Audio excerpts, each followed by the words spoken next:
The older and wiser generation starts. I just want to speak a little bit about the condition I have and kind of why we're here today. So for those who don't know me, my name is Cairista. I'm Sandra and Aaron's daughter, and I have suffered from a condition called endometriosis since I was roughly at the age of 13. But I didn't receive an official diagnosis until age 32 in February of 2022 when I underwent my first diagnostic laparoscopic surgery. So endometriosis, for those who don't know, is a chronic disease that affects approximately between 1 in 7 to 1 in 10 women worldwide. Although the disease has been found in men as well, although documented cases are lower number. The condition is the result of lesions that are similar, but not the same, to the lining of the uterus that grows outside the uterus.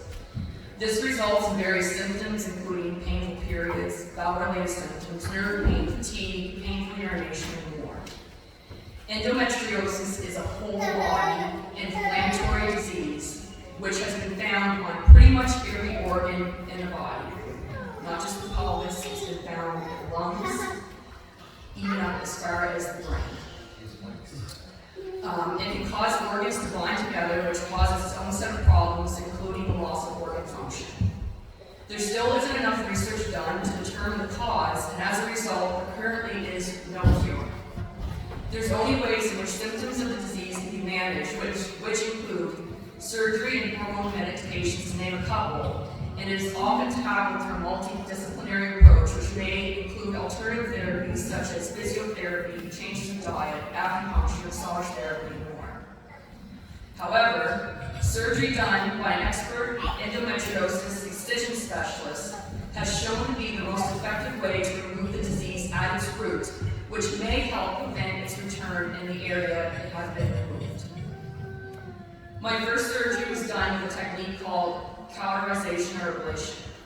So this is when it just removes the endometriosis at the surface, as opposed to excision surgery, which actually digs it out from the root. As a result, the surgery only helped for a short time before symptoms began to appear once again.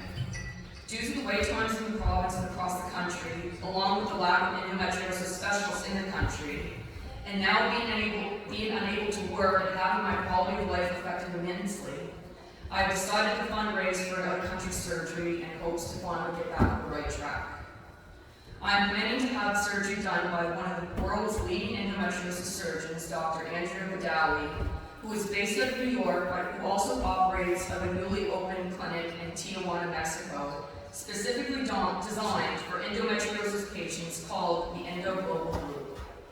Dr. Vidali has over 20 years experience in endometriosis excision surgery and has operated on endometriosis patients from around the world, including Canada.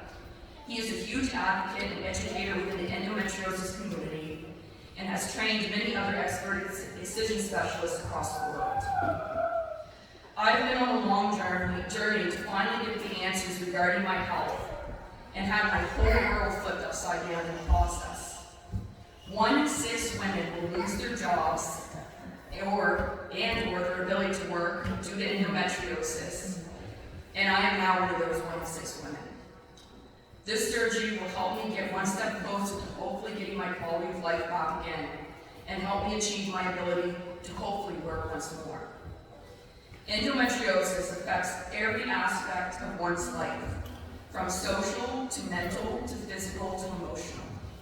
It affects one's ability to maintain a job, a relationship, friendships, and is one of the leading causes of infertility in women. Every patient experiences the disease differently. Some have little to no symptoms, while others are impacted severely.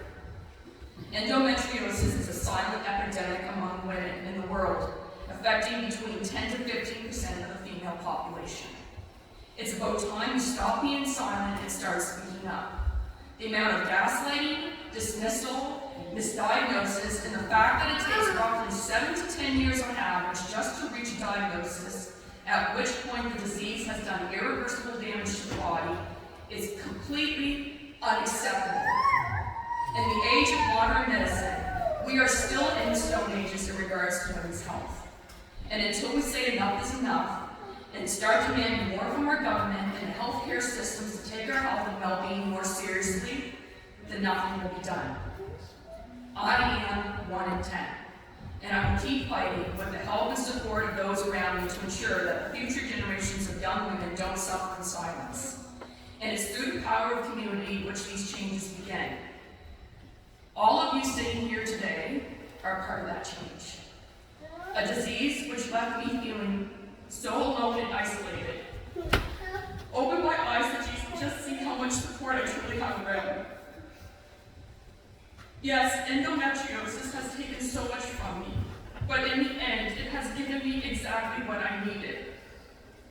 A community of people who love and support me, and with this, I know I can overcome anything.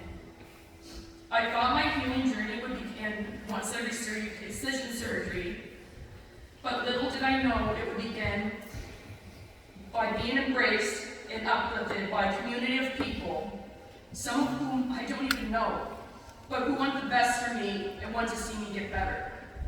And for this, I am deeply, deeply grateful. So thank you, all of you, from the bottom of my heart.